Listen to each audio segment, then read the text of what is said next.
Günah insana nə zərbə vurur? Zərbəsi nədən ibarətdir? İmam Səccad əleyhissalam buyurur, Əlbəsətnil xətaya səvbə məzəlləti. Buyurur ki, mənim günahlarım mənim əynimə zəlillik libası geyindirib. Günahın ilk təsirlərindən biri budur ki, adamı zəlil eləyir. Yəni, adamı xar eləyir. Bilirsən, zəlil xar oldu insan. İnsanın şəxsiyyətində bir kiçiklik yaradır, çəkisini aşağı salır.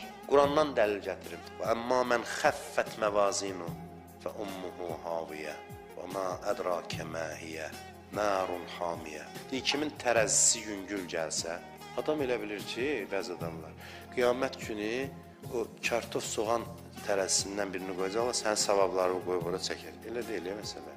Xəffət məvazinu, tərəzisi yüngül gələn, yəni özü yüngül adam. Oradakı tərəzi sənin üçün tərəzisi deyilmirsən? Kimin tərəziyə, kim ki yüngül adamdır, onun yeri haviyədir, haviyə cəhənnəmin adlarından biridir. Sonra deyirsən, nə bilirsən, nədir haviyə? O yanar bir oddur, insanı bürüyür. Günahın bir təsiri də budur ki, qəlbi öldürür. Və əmətə qəlbi əzimə cinayəti. Bunu da İmam Səccad əleyhissalam deyir. Deyir, cinayətimin böyüklüyü qəlbimi öldürüb. Bədən öləndə nə olur? Bədən öləndə deyirlər ki, bu bədən lazımsız bədəndir. Heç kimə lazım olmur. Ya bunu aparaq yandıraq, bəzi xalqlar yandırır, ya da bastıraq bunu. Bu axı alimi idi, Einstein idi, Newton idi. Yox, indi daha faydasızdır. Bədən ölüb.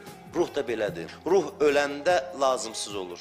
İnsanlıqdan çıxır. Ruh öləndə Allah ruhda zuhur eləyə bilmir. Allah gərək qəlbdə zuhur eləsin.